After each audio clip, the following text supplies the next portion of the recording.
قرآن پاک پہ میں سمپل قرآن پاک کا ایک سوال میں آپ سے پوچھتا ہوں کہ قرآن پاک آپ نے شروع میں فرمایا کہ آپ قرآن پاک کھول کے دیکھتے ہیں جب موٹیویشن کی ضرورت ہوتی ہے، یا آپ اگر کسی مسائل میں گرے ہوئے ہیں تو بھی قرآن پاک کھول کے دیکھتے ہیں. تو قرآن پاک پہ میں صرف چاہتا ہوں کہ جو بچے قرآن نہیں پڑھتے یا پھر جو صرف عربک میں پڑھتے ہیں، جو ترجمہ نہیں پڑھتے، تفسیر نہیں پڑھتے، خالصتاً قرآن پاک پہ کوئی ایک میں چاہتا ہوں آپ کے دیکھیں.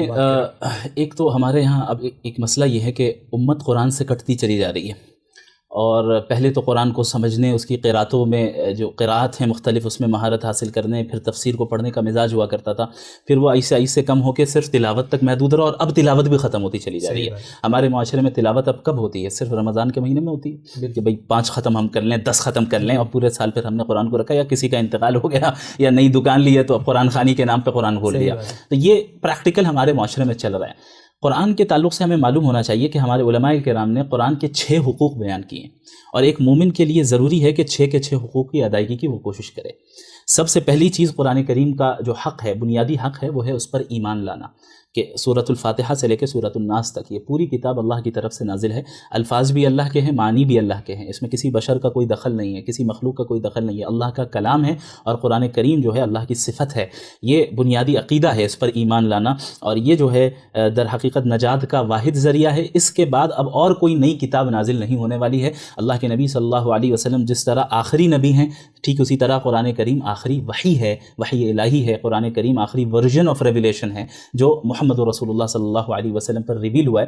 اب اس پر ہم ایمان لائیں. یہ بنیادی حق ہے جو ہم سب الحمدللہ ایمان رکھتے ہیں. دوسرا حق قرآن کریم کا یہ ہے کہ قرآن کریم کی اس طرح تعظیم کی جائے جس طرح اللہ کے نبی صلی اللہ علیہ وسلم نے سکھایا ہے. وَمَن يُعَظِّمْ شَعَائِرَ اللَّهِ فَإِنَّهَا مِن تَقْوَى الْقُلُوبِ، کہ جو اللہ کی نشانی اور شاعر کی تعظیم کرے وہ تو در حقیقت اس کے دل کے تقوی کی بات ہے. آج ہمارے یہاں ایسے افراد بھی نظر آتے ہیں، علیاذ باللہ، اللہ حفاظت فرمائے، ہم سب کو ہدایت دے، کہ قرآن کا احترام بھی باقی نہیں رہا. قرآن کو عام کتابوں کی طرح کوئی کتاب سمجھتے ہیں، یا دیگر مذاہب کی کتابوں کی طرح کتاب سمجھتے ہیں. نہیں، آپ کو یہ در حقیقت ویسٹرن دنیا کی طرف سے پوری پلاننگ یہ رہی کہ اسلام کو بھی ریلیجن کے باکس میں لا کر محدود کر دو، کہ جب آپ اسلام کی بات کریں تو کہیں اچھا ہاں اس کے علاوہ اور بھی تو ریلیجنز ہیں. آپ کو تمام ریلیجن کے صف میں کھڑا کر دیا گیا. ہمارے دین کو حقیقت کیا ہے کہ یہ سارے ادیان باطل ہیں، یہ انسانوں کے بنائے ہوئے ہیں یا تحریف شدہ ہیں. یہ واحد ایک مذہب جو دین ہے اللہ کی طرف سے جو محفوظ ہے اور جو برحق ہے، جس میں انسان کا دخل نہیں ہے، وہ در حقیقت دین اسلام ہے. تو قرآن کریم کی تعظیم بھی ہونی چاہیے، اس کا احترام بھی ہونا چاہیے، لیکن اس احترام میں غلو بھی نہ ہو، افراد بھی نہ ہو، تفرید بھی نہ ہو. ہمارے ہاں ایک طبقہ تو ایسا ہے کہ احترام میں اتنا غلو کرتا ہے کہ اچھا بھائی میری کیا حیثیت ہے کہ میں قرآن کو ٹچ کروں، لہٰذا میں پڑھوں گا ہی نہیں، وہی شیلف میں رہنے دو. تو ایسے افراد بھی ہیں، اور ایسے افراد بھی ہیں، اللہ ہدایت دے، تو جو قرآن کا احترام نہیں کرتے. تو تعظیم، اور اس طرح قرآن کی تعظیم کرنا، احترام کرنا جس طرح اللہ کے نبی صلی اللہ علیہ وسلم سکھایا ہے، اعتدال کے ساتھ. تیسرا حق قرآن کریم کا اس کی تلاوت کرنا ہے. ہمارے ہاں یہ بھی ایک ٹرینڈ چل پڑا ہے کہ بعض حضرات کا پورا فوکس جو ہے اس پر ہوتا ہے کہ آپ کو قرآن کو سمجھنا ہے. اس پر اتنا فوکس ہے کہ قرآن کی تلاوت کی اہمیت انہوں نے گھٹا دی. کیا فائدہ، آپ تو سمجھ ہی نہیں رہے ہیں پڑھ کر، یعنی آپ کو تو سمجھ نہیں آ رہا ہے کہ قرآن جو آپ پڑھ رہے ہیں آپ کو تو اس کی میننگ نہیں پتہ ہے، تو تلاوت کر کے کیا فائدہ ہے؟ اس سے اچھا آپ ٹرانسلیشن پڑھیے.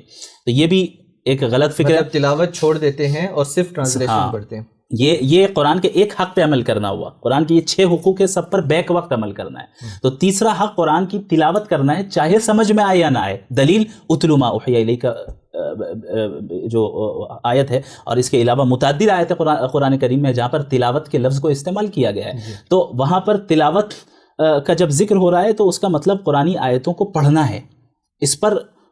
اس میں یہ چیز مشروط نہیں ہے کہ وہ چیز آپ کو وہ آیت آپ کو سمجھ میں آ رہی ہو یا نہیں آ رہی ہو. اگر سمجھ میں آنا بھی اس میں شامل ہوتا تو الگ سے وَيُعَلِّمُهُمُ الْكِتَابَ کہنے کی ضرورت نہیں پڑتی.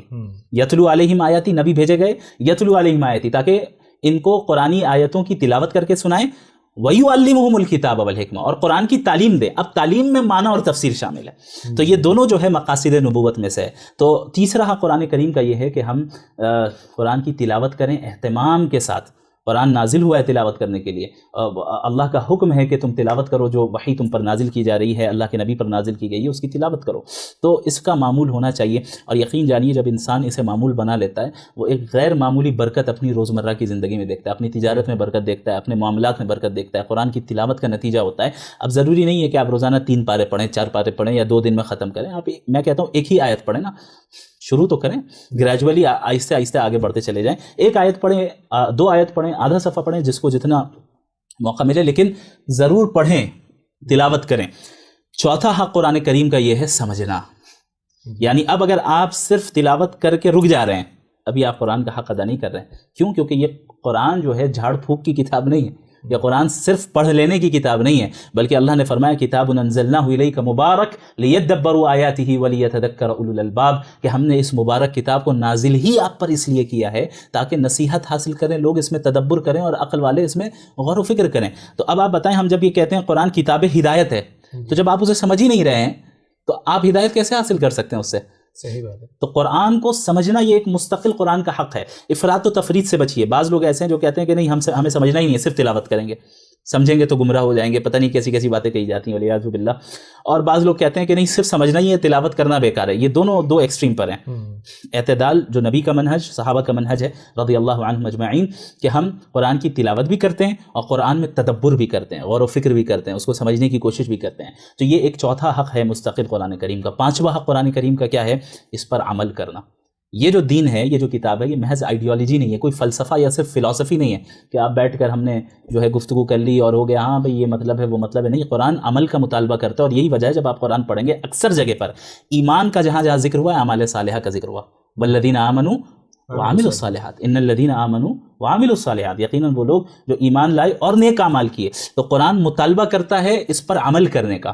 قرآن مطالبہ کرتا ہے کہ اللہ مطالبہ کرتا ہے کہ جو قرآن نازل ہوا ہے، جو کتاب نازل ہوئی ہے، اسے صرف پڑھنا اور صرف سمجھنا نہیں ہے کہ صرف آپ کے پاس انفارمیشن حاصل ہو جائے. انفارمیشن تو ابلیس کے پاس بھی ہے آپ بتائیں، لیکن وہ عمل نہیں کرتا ہے، وہ اس کا انکار کرتا ہے.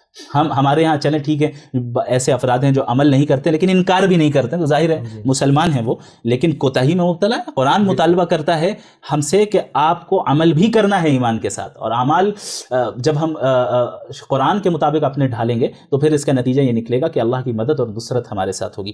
چھٹا حق قرآن کریم کا جو ہمارے علماء نے بیان کیا وہ ہے کہ جس کتاب پر آپ ایمان لے آئے، جس کی آپ تعظیم کرتے ہیں، جس کی آپ تلاوت کرتے ہیں، جس کو آپ سمجھتے ہیں، پھر جس پہ آپ عمل کرتے ہیں، یہ ساری چیزیں تو آپ تک ہو گئی نا جی. لیکن آپ بھیجے گئے ہیں تمام انسانوں کے لیے. اب اس کتاب کی دعوت کا کام کرنا، اس کتاب کی طرف تمام انسانوں کو بلانا، یہ بھی قرآن کا حق ہے. کنتم خیر امۃ اخرجت للناس تأمرون بالمعروف وتنہون عن المنکر وتؤمنون باللہ، تم سب سے بہترین امت ہو جسے بھیجا گیا ہے تمام انسانوں کے لیے، صرف اپنے لیے نہیں، صرف مسلمانوں کے لیے نہیں، صرف ہندوستان والوں کے لیے نہیں، صرف پاکستان والوں کے لیے نہیں، صرف جزیرۃ العرب اور حجاز والوں کے لیے نہیں، للناس، تمام انسانوں کے لیے بھیجا گیا ہے.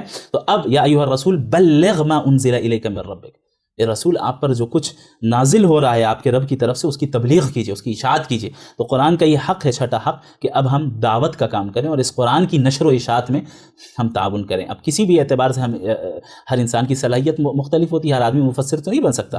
جو مفسر بن سکتا ہے وہ مفسر بنے، جو مفسر نہیں بن سکتا اس مفسر کی صحیح تفسیر کو لوگوں تک عام کریں، چاہے ویڈیوز کے ذریعے یا کتابوں کے ذریعے یا پیمفلیٹس کے ذریعے یا ریکارڈنگز کے ذریعے، یا کسی کو اپنے ساتھ کسی تفسیر کی مجلس میں لا کر، حدیث کی مجلس میں لا کر، دین کی مجلس میں لا کر کسی بھی طرح تعاون کریں کہ آپ اور ہم ذریعہ بنیں کہ یہ قرآن جو نازل ہوا ہے یہ تمام انسانوں تک پہنچے. یہ مسکنسیپشن ہے کہ ہم کہتے ہیں قرآن مسلمانوں کی کتاب ہے. نہیں، اللہ کہتا ہے شہر رمضان الذی انزل فیہ القرآن ھدی للمسلمین ھدی للناس، یہ تمام انسانوں کی کتاب ہے، یہ ہندوؤں کی بھی کتاب ہے، یہ کرسچنز کے لیے بھی کتاب ہے، یہ یہودیوں کے لیے بھی کتاب ہے، ہر ایک کے لیے کتاب ہے. اب یہ الگ بات ہے کہ اس سے استفادہ مسلمان کرتے ہیں، باقی انکار کر رہے ہیں، لیکن ہماری یہ ذمہ داری ہے کہ سب تک پہنچائے کہ پوری انسانیت کو ہم کیسے جہنم کی آگ سے بچائیں اور جنت کی طرف لے جائیں. یہ داعیانہ مزاج ہمارے اندر ہونا چاہیے، یہ دشمنی والا نہیں کہ بھئی ہاں ٹھیک ہے جائیں جہنم میں، ہمیں کیا کرنا ہے. نبی فرماتے ہیں صلی اللہ علیہ وسلم میری مثال اور تمہاری مثال اس شخص کی طرح ہے کہ جو ایک آگ جلائے اور جو پروانے ہوتے ہیں آگ کو دیکھ کر اس کی طرف آنے لگتے ہیں، انہیں تو روشنی نظر آ رہی، انہیں نہیں معلوم کہ وہ قریب جائیں گے تو جل جائیں گے، اور وہ انسان جو ہے ان پروانوں کو دور کرتا چلا جائے، وہاں سے بچائے.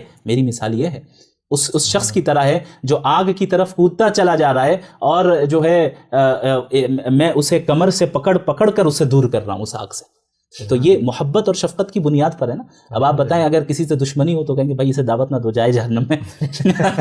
لیکن اگر ہم آپ کو دعوت دے رہے ہیں، میں اکثر غیر مسلموں سے یہ کہتا ہوں کہ ہمارا آپ کو اسلام کی دعوت دینا یہ ہماری محبت کی دلیل ہے کہ ہم نہیں چاہتے کہ آپ جہنم میں جائیں، ہم چاہتے ہیں آپ بھی ہمارے ساتھ نعمتوں میں جنت میں رہیں. تو یہ 6 کے 6 حقوق ہیں جو قرآن کریم کے علماء کرام نے بیان کی ہیں الگ الگ احادیث اور آیتوں کو سامنے رکھ کر. تو ان سب پر عمل کرنا یہ بہت ضروری ہے، اور جب ان تمام چیزوں پر ہم عمل کریں گے تو یقین جانیے صحیح معنی میں اللہ سے ہمیں جو ہے تقرب حاصل ہوگا. ہمارے یہاں معاملہ یہ ہے کہ سب کچھ پڑھنے کے لیے تیار ہیں، فلاں ملفوظات پڑھیں گے، فلاں یہ پڑھیں گے، فلاں وہ پڑھیں گے. سب کی اپنی اہمیت، میں نہیں کہہ رہا بزرگوں کے ملفوظات میں کوئی فائدہ نہیں ہوتا ہے، لیکن قرآن پاک کی اہمیت اوپر ہے، اس کو جانیں. ظاہر ہے. یعنی آپ اس چیز کو چھوڑ کر سیکنڈری چیزوں کو پرائمری چیز بنا دیں تو یہ تو حماقت ہے نا. یہ ایسا ہی ہے کہ فرض نماز تو نہیں پڑھ رہے ہیں ہم، 5 وقت کی فرائض چھوڑ رہے ہیں، رات میں تہجد پڑھ رہے ہیں، تو اسے تو حماقت کہا جائے گا کہ بھائی آپ تہجد کے مقابلے میں آپ نے فرائض کو ختم کر دیا. یعنی اگر آپ فرض پڑھ رہے ہوتے تہجد نہ پڑھیں تو قیامت کے دن سوال نہیں ہوگا. بالکل. تو یہ سمجھنا ہے کہ کس چیز کا کہاں پہ کیا مقام ہے اور کس کو کس طرح ہمیں ٹریٹ کرنا ہے. قرآن سب سے اعلیٰ ہے، سب سے اوپر ہے.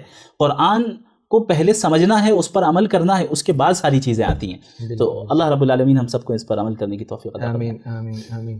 شاید بہت لمبی تقریر کر دی میں. بہت اچھا کیا آپ نے. اللہ تعالیٰ ہمیں جو ہے ہمیں اور دیکھنے والوں کو نفع پہنچائے. اور ہم